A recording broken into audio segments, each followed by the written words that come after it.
I have a little update for you regarding Isa Fati and Chamla Isu Nyime Alan Kolbe Senegalese court signed.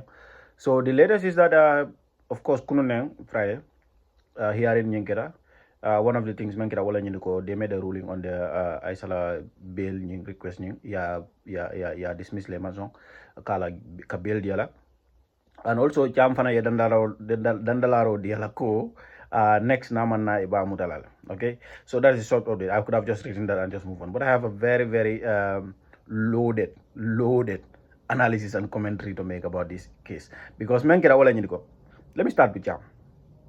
Cham, of course, yala African ko do zoro je because on katonya afwe do be sela ko do mo loyal lembang. Unfortunately, it happens because ala new pattern of behavior of kafo abaka son kata kiti la make Senegal damar Gambia fanala Gambia abaka son kata court.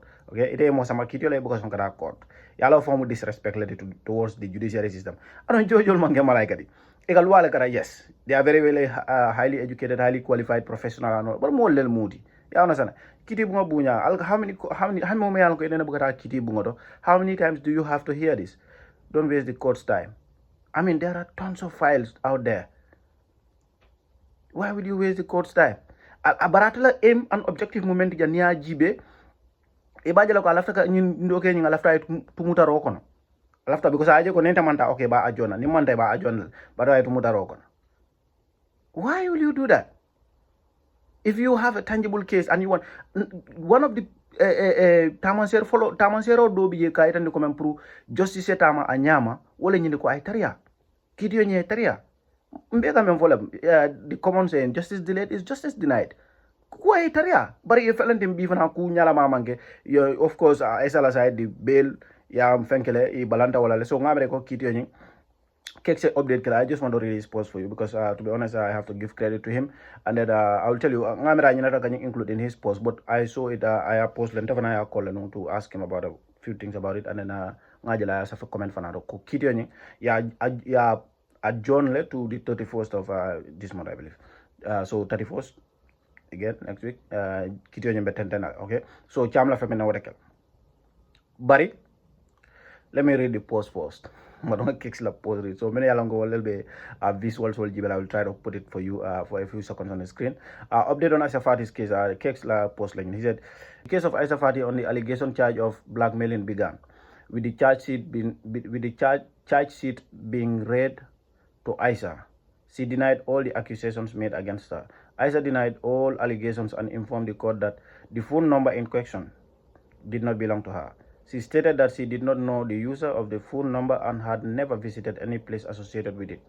The prosecutor then requested the court to compel Isa to surrender her phone to be unlocked. After arguments, the prosecutor asked why Isa refused her phone to be unlocked. Isa explained that she is willing to unlock her phone for the court's examination or access, but she is not willing to surrender her passcode and phone to them as per her lawyer's advice. The prosecutor then verbally requested the court to obtain Isa's phone for her to unlock it in court. Isa's lawyers consented to the request, but suggested that Cham's phone should also be brought in for comparison, as images or screenshots can be fabricated, that is, can be made up. During the last adjournment, the court had ordered Cham to appear for today's proceedings, and he didn't comply. The court has now issued a new order for Cham to appear or be arrested if he fails to do so. The presiding judge has to make a ruling on the request for the two phones. That is Isa's phone and Cham's phone. Okay, but like I said, the case is adjourned till the 31st. There are two problematic things here. Let me first tell you where I find very problematic with regards to Isa. That is her compliance to surrender her phone. And I know some people will say, yeah, what is in the phone? No. When there is injustice, balang. There's a reason why molka like balang kisamba kiti bungo eka funtani domoro hondagal. Risking your organs, risking your own health, which is not worth it. Narunko kufuri ngola. But niaje bakela, it's a worthy cause. Na la funo de nyola. She's literally giving legitimacy to the proceeding. Because Monagara, double jeopardy. This is a double jeopardy. I don't know why she's not protesting that. You need to protest that this double jeopardy. Case member Senegal, I don't know Dolbafla. Case la appearance on Kerfatu. I really recommend you to listen to that interview. Among it was just part of the many issues I may raise here, but it is very important for anybody who is interested in this case to understand. And I have also made this in my initial video about this case. Wala ñu diko Italia trial nung ko ay sa charge ni blackmailing. Blackmailing ning 419 criminal organized crime crab ila faka duni no world. Aro nga dol mo le ba fa gavia mo loi soto to pro itebe yala mo ndol la loi Senegal la loi man comprehensive ay ndol si Senegal la loi man comprehensive nga go dol jele do fo loyal ma ba fa ko Gambia Masakunda la haji te into manyane who tell you that jumala o fode jumala ko e Masakunda la kutanyen ne mo mutela ila banku dingu ni amuta banku wandi banko kan the first thing that you need to do ni many amuta. One of the first things they can make wala nyindi access to lawyer, but nemu foreigner ka fo fanago obi ko leke nyini ka fo lafta kayla embassy mol je consular mol lafta kajal men namol me do ko ke consular ali nyini ka al nga chaka no bula isa kara nyaaw nya se londo so do nyaaw nya ni biased dro but I right so I has every right pour ka mol je me al ko le bara Gambia embassy Kabadron ko battery kana nice. You need to speak with them. Your space deal alafta mem fola yavo. Ulel katarala than the family initial arrest keda wato mena. So at that level of involvement from the government, that is not prohibited. And in fact, that is recommended. That is recommended everywhere. Paringa dolje bafla moy ko mol bafla ko Gambia government nyata. That is redundant. What is redundant about that? The Gambia government should look after their citizens anywhere you are. Anywhere. Through the embassy ka ke wala nyama bari man amanjere luwati nyala. But because Londo Bukabak. Anyway. But that is outrageous. Kafo Komenko Masakunda la Kutije Krip Kram. Masakunda la Kutije Tafla ko Masakunda Bitale Afonula justice ketek. Al Jelka justice. No. But in need more arrest when the banko come. Many arrest in Yandafla and fuel after Councilor Mojaba. Yeah, understand. And a high profile case like this, if you work at the embassy, one of the things that you want to do is you reach out, Kaitandala Fokomenko, optional de la Puruin to Lenyojaba. It happens everywhere. Al Molinka. Falbukal dake mo la kulta jamen be isul kuna Europe ja. It happens everywhere. Anyway, that is beside the topic. That is beside the point. So amanya na kala funo dinyo la in my opinion niente nyininka because mengera wala nyanda protest la ka foko menko almanya na kan kiti ndi ku kilingo na sinyafula. Yayin case ngo alta pa aliu jawra noma alta ablay sanya noma. Muna tinna ya aisha la case muta ya jel katiten. Nyin case nyanda dala Gambia la bet nya rebul because mengera one. Okay. Let me start with the criminal. Comme nga fale nyame. Criminal side ni meatina ablaya beti nyata bul fereng. Wala nyindi ko itol tata ye filing menke pour que nyim blackmailing ni instead of yo nati directly. Blackmail is a crime. Mo jumala babla o loi de Gambia. Ndeka analyse dol fon mo wol kan defa jelol la. Billa wala tala ka fa nyi cyber crime mo nyi cyber loi so jumala o fode crime o commit Gambia yajibe. Fo ngo. Ad depend ala yake to what everybody need be punished like it has to be measured. But ibe mola nu pichol tala nyadi ya janje de dunia kan ka bar Gambia o luwati je. Falma mol mo ye men convict no Gambia dol ye final lekam. It depends on the severity of it. But ka fo dron ko luwati je dugal go kusi fala lol tuje luwa nyimbi jele. But it all lafta tala ni silo menna. And again, cham because mala fo ko dundi mo babulu bam fa jiko le baye bang I don't even know. They refuse to tell him the truth. Well, the truth and the fact of the matter is, police, if they were going to charge Isa, in that charge the droida. But what they did was, because what I'm on it at a very recovery la normal, well, I'm motol. It had a kanolanyina. Iko, kafanyadi, Isa motol ninga sunyale. Yala ka court ka fenne fo fengo ka false charge sheet. Comme ni charge sheet o draw, ya sama kiti bungo na man correct. Ikela cha chito bondi bol ndala jo system o ba fala ko Masakunda ni politician ol ni mo powerful li wonel ka tambala but system o mi je of course be fembe jela menya na falena lu wala nyata but the system it's a common law system amanga is unique to Gambia. It's a common law system mo moy loi ko la ba common law system is one of the best. You cannot bring a faulty charge sheet in court miracle you are going to proceed with it. You're not going to proceed with it The charge sheet is faulty. That is the truth. I among the crime of Fenko aton the cyber crime lamba, organized crime lamba, affiliation on aiding and abetting with or association with criminal organized crime. Fenko will be econo. Because he left a account le freeze. A la bank account, he left a freeze lano. Yalo ni ko ibe cyber crime le kono. Ya understand? Court said order dino le prove yela bank account freeze as an interim measure.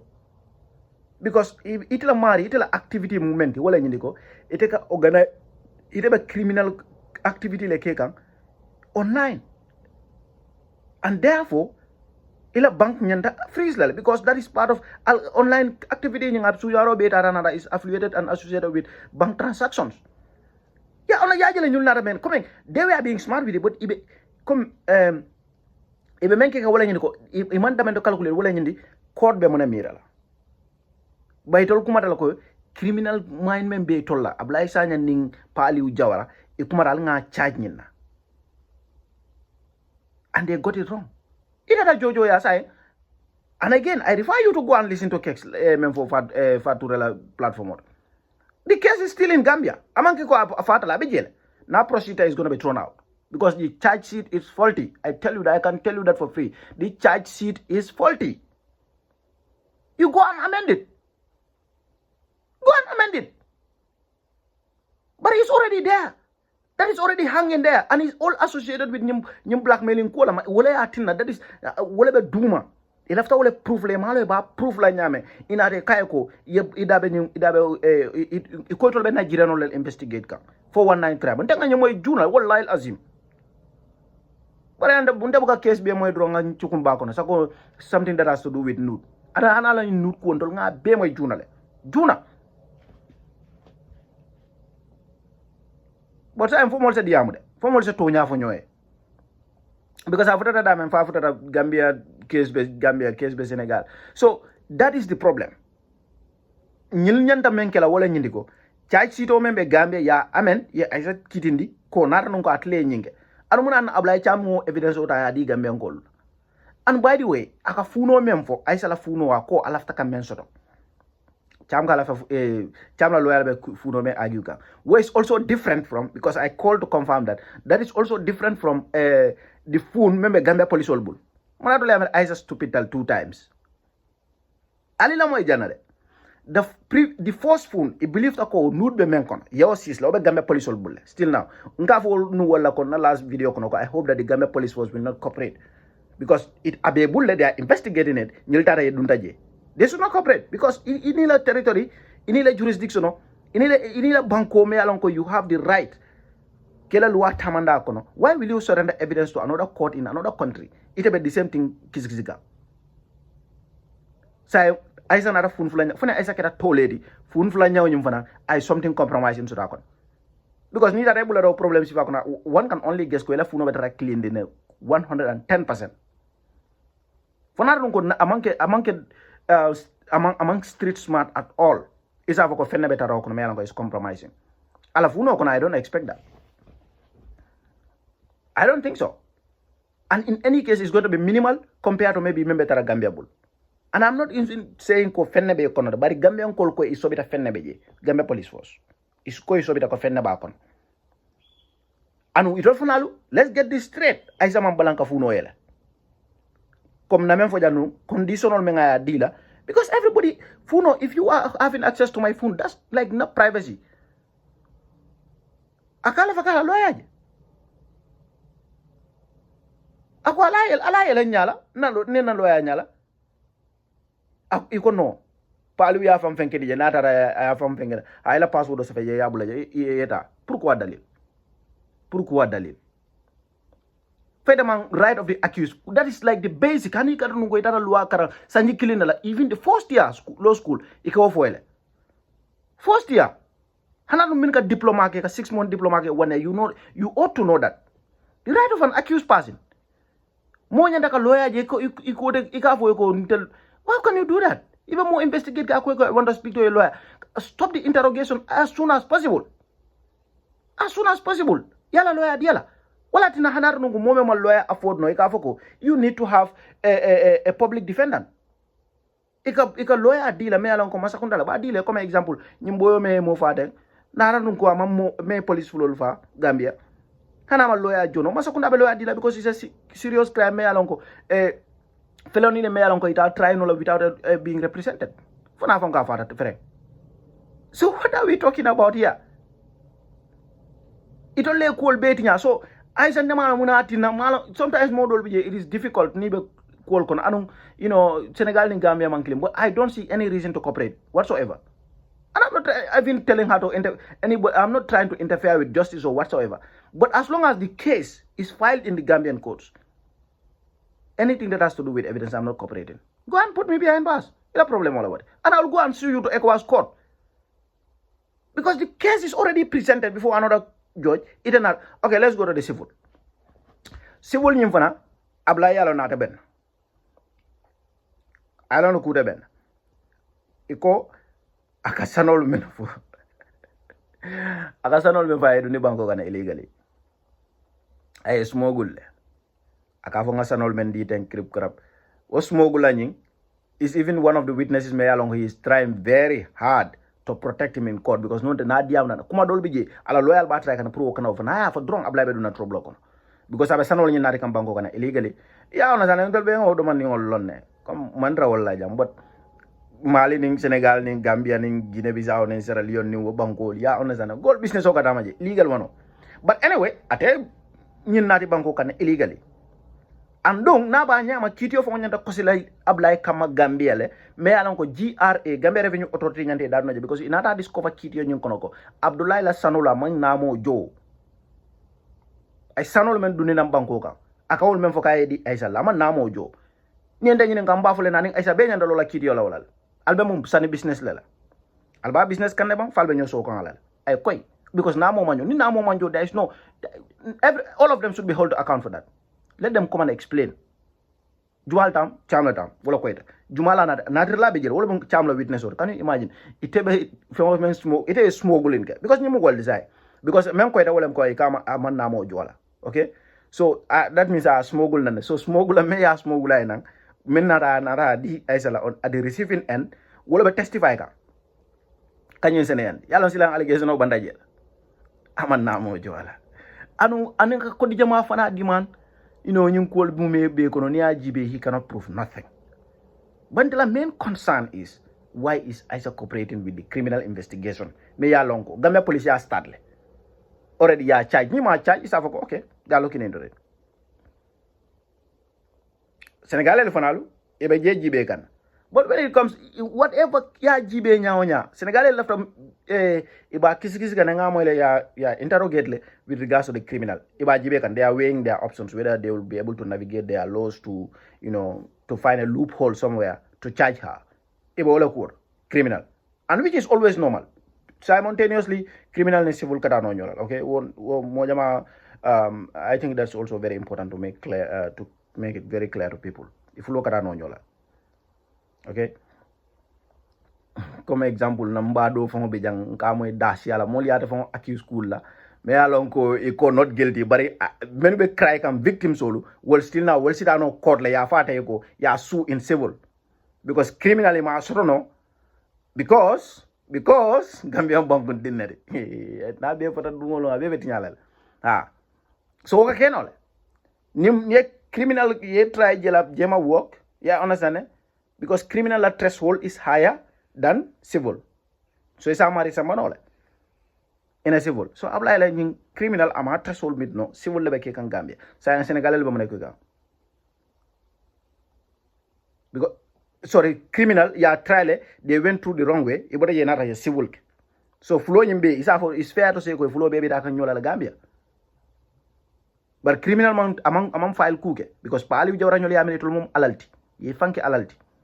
Ni sulata wala ila official wala ye fa warale ye fa mu da comité mu top cop solel ani pata jallo nyola ni Ablaye Sagna mu ka tofo na video ngam but ma tofo le fon ka tofo ti ka fo ke ba kurolam wallahi azim ito le nyim be dunu nyoto ni tilinta from the get go even look Al Aisha fon wala charge if she needed to be charge her but with the right offense wala muna wala man yin diamo be banu nin charge nin abla ni Aisha charge no with the right offense me ya lon ko wala be tamakan at the time based on the evidence that they have gathered.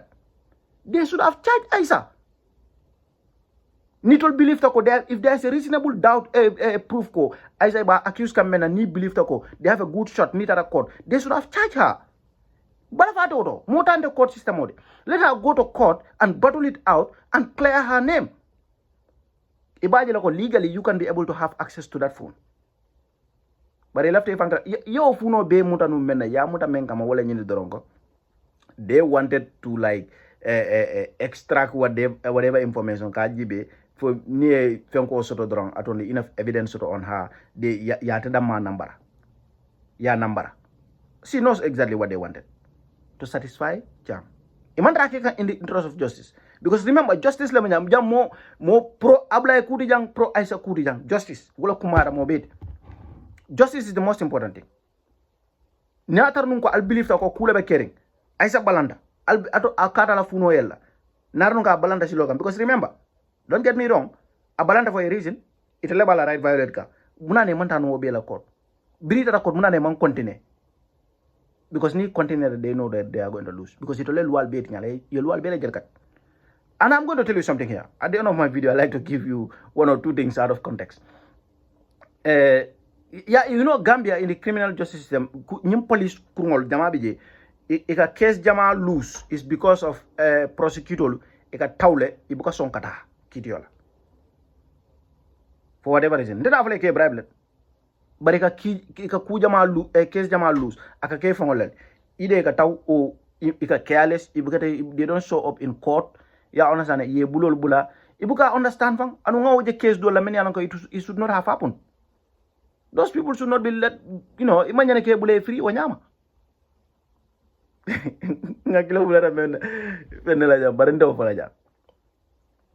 Yeah, ita mo samba kitiola a very serious crime, some of them violent crime fang police will because on kata kitiola ni la fa jojo a rule the other way collect because Italy you are the state, you need to come and prove. But they will, this time around it okay no la Aisha because me nagera MM file hanarun ko elafita ka Aisha convict aba kole ya label because from the get go in jelkati justice la daraje iko ya tumi o Nigerian kuomena biri la fakala account freeze ye nyini ka details o lele lafta ye wala proof at least because ninko let's say kudo bi jenta fono but jojo you can kulo e ba investigate kan like 99% isa fono jojo la duma la même public hearing isa la office o safeno la wala ya tra la chambas ya fa nyini ye document na ya fa ko nyini lafta ka muta because ngani tip la soro this intelligence ngamen soro they are not going to do it itagela because atije intelligence je me aso gesko na bi jala charge and I think it is grossly unfair to us Gambians because nalba mol prosecute kan you are doing it for what? For the public. Albaki kan to lel to yala. I think it's grossly unfair to us Gambians narno ko Aisha mu 419 al talma charge.